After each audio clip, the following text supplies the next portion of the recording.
MTV বাংলাদ, সর্বত্র সব সময়। সকলকে আমন্ত্রণ জানিয়ে শুরু করছি এমটিভি বাংলা সংবাদ। সাথে আছি আমি সানিয়া রাফা শশী। শুরুতেই জানিয়ে দিচ্ছি সংবাদ শিরোনাম।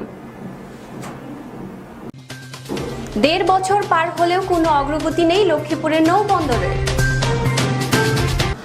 লালমোহনে খান খননের অভাবে বন্ধ হয়ে যাচ্ছে স্কিম, কমছে বুড়ো চাষ।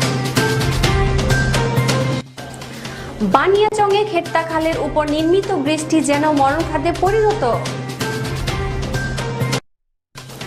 পাবনায় জেলা পুলিশের বার্ষিক পুলিশ সমাবেশ ও ক্রীড়া প্রতিযোগিতা। পাবনায় ওয়ার্ড কৃষক লীগের আহ্বায়ক কুপিয়ে হত্যা প্রতিবাদে মানববন্ধন।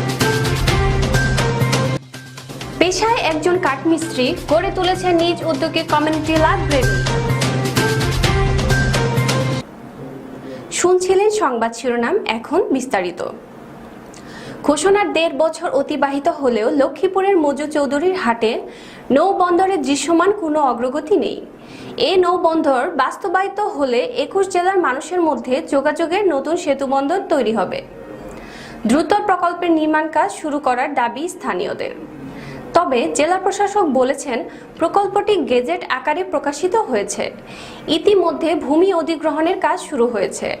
আশা করি খুব অল্প সময়ের মধ্যে নৌবন্দরের কাজ শুরু হবে। লক্ষ্মীপুর প্রতিনিধি কিশোর কুমার দত্তর রিপোর্ট। তুমিও কি বিদেশে পড়তে চাও কিন্তু কোথা থেকে শুরু করবে বুঝতে পারছো না? গ্লোবিক্সের স্টাডি অ্যাব্রড দিচ্ছে সম্পূর্ণ গাইডলাইন। আজই ফ্রি কাউন্সেলিং নাও। লক্ষ্মীপুর শহর থেকে ১০ কিলোমিটার দূরে মজু চৌধুরীর হাটের অবস্থান। এই মজু চৌধুরীর হাট লঞ্চঘাট থেকে বরিশাল, চট্টগ্রাম, সিলেট ও খুলনা বিভাগের ২১ জেলার মানুষ এ নৌ রুট দিয়ে চলাচল করে আসছে। এখানে নৌবন্দর নির্মাণ করার জন্য দীর্ঘদিনের দাবি ছিল এ অঞ্চলের মানুষের। এ দাবির প্রেক্ষিতে ২০১৭ সালের ১৪ই মার্চ প্রধানমন্ত্রী শেখ হাসিনা লক্ষ্মীপুরে এসে নৌবন্দর নির্মাণ প্রকল্প সহ বেশ কিছু কাজের উদ্বোধন ও ভিত্তিপ্রস্তর স্থাপন করেন। এর আগে একই বছরের ১২ই জানুয়ারি নৌপরিবহন মন্ত্রণালয়ের টিএ শাখা রাষ্ট্রপতির আদেশক্রমে একটি প্রজ্ঞাপন জারি করে। কিন্তু ঘোষণার ১.৫ বছর অতিবাহিত হলেও এখনও বন্দর নির্মাণের কোনো অগ্রগতি নেই। দ্রুত বন্দর বাস্তবায়ন চায় এ জেলাবাসী। প্রধানমন্ত্রী নৌবন্দর ঘোষণা দিয়েছে, আরো ২ বছর আগে ঘোষণা দিয়ে গেছে লক্ষ্মীপুর আইসা যে মসজিদঘাট, ফেরিঘাট নৌবন্দর হবে। ঘোষণা দিয়েছে যদি আগামী সরকার এটা ক্ষমতা আছে নৌবন্দর হবে। তো এখন তো সরকার, নতুন সরকার ক্ষমতা দিয়েছে, এখন তো নৌবন্দর কিছুই হয় নাই। এখন এলাকার মানুষ নৌবন্দর চায়, এলাকার মানুষ, নিরীহ মানুষ, খেতিকর্ম মানুষ, কাজ করব, যুবক মানুষ বেকার হয়ে রয়েছে। যদি নৌবন্দর হয় তো দেশে উন্নয়ন হবে, কাজ হবে। আমাদের এই মূলসুদিহাটে নৌবন্দর হলে জেলেদের, এমনকি কৃষকদের, এমনকি যারা ব্যবসায়ী আছে তাদেরও অনেক উপকার হবে, বুঝছেন। তারপরে ব্যবসায়ীদেরও অনেক বেচা কিনা বাড়বে, বিক্রি বাড়বে।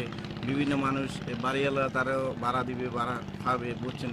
সব মানুষের উপকার হবে, বুঝছেন। এই এলাকাতে এই এলাকাও মানে পর্যটনের মতো হয়ে যাবে। বিভিন্ন মানুষ বিভিন্ন দেশ থেকে আসবে দেখার জন্য।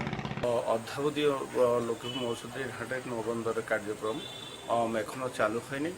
এই লক্ষ্মীপুর মৌসুদ্দির হাটের নৌবন্দরের কার্যক্রম চালু হলে লক্ষ্মীপুরের শিল্প কলকারখানা, ব্যবসা বাণিজ্য সহ সর্বদিকে এই আমাদের লক্ষ্মীপুরবাসী এই সহ লক্ষ্মীপুরের আশপাশের ২০-২১টি ইউনিয়ন অনেকটা উন্নত হবে এবং বেকারত্ব দূর হবে।